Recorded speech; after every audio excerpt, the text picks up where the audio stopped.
Thanks so much for your time tonight, Ndatakoza. It's almost unthinkable that during such a time of need and despair, that there are people who would just, seem to sneak in and want to take advantage of the situation. Firstly, in terms of those that you have identified to be behind this, are these your officials in the department, or are these just, different people who you've not been able to identify? Well, let me start by saying it's shocking, to say the least.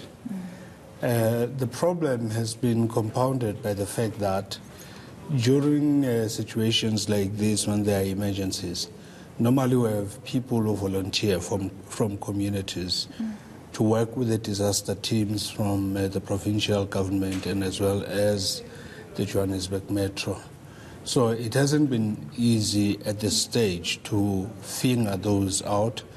However, the investigation has been undertaken to identify those who were working in those centers when items, building material, food, and clothing items disappeared, which were meant for the affected community members. Part of the warning that you sent out seemed to specifically also be speaking to officials of government that were helping with this process. A very stern message to say that should they be found involved in any of this, there would obviously be consequences. Do you have reason to believe that any of your officials may have been party to this?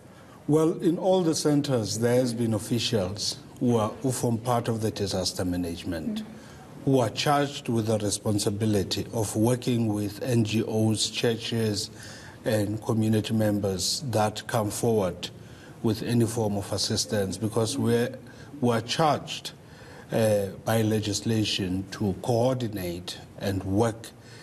Remember, government puts money to any disaster situation that requires intervention from government. We therefore have to account for all the work that we have done, including the money that has been spent and material that has been procured to deal with any disaster situation. So in those situations where items were missing, our focus will also be in government officials that were working there. Where were they when this happened? What was their role? And so on. So we're not going to differentiate between volunteers and government officials, but we hold government officials more responsible and accountable in situations like this, because at that point they become the public face of the government. What did you find was taken the most? Was it the donations that were coming from ordinary members of the public? Or was this the building material that had been provided by the provincial government to help those residents? It's a mixed bag of all those.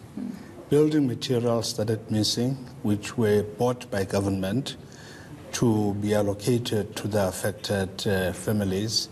Foodstuffs, clothing items that were sent there, they all were missing. But what then happens to the people of Alex? Because as it stands, does their need remain? And so when you shut down the centers, because you're obviously trying to manage this issue of what happens to those goods, they were supposed to reach a certain destination. So what is the assistance then being given to those that have lost their homes?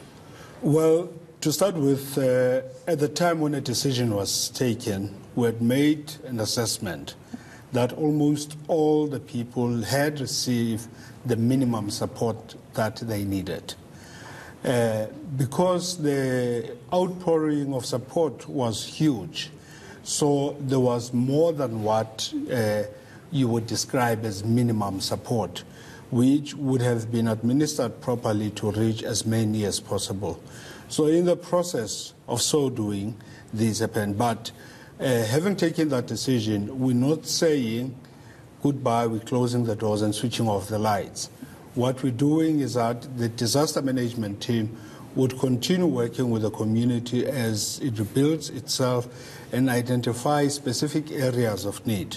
And government would step in and or work with NGOs to step in specific areas where the need exists. So while we have closed the centers and said to people, your help is much appreciated, you have made a difference, we'll still be making an ongoing assessment until that community is back on its feet. All right, let's leave it there for tonight.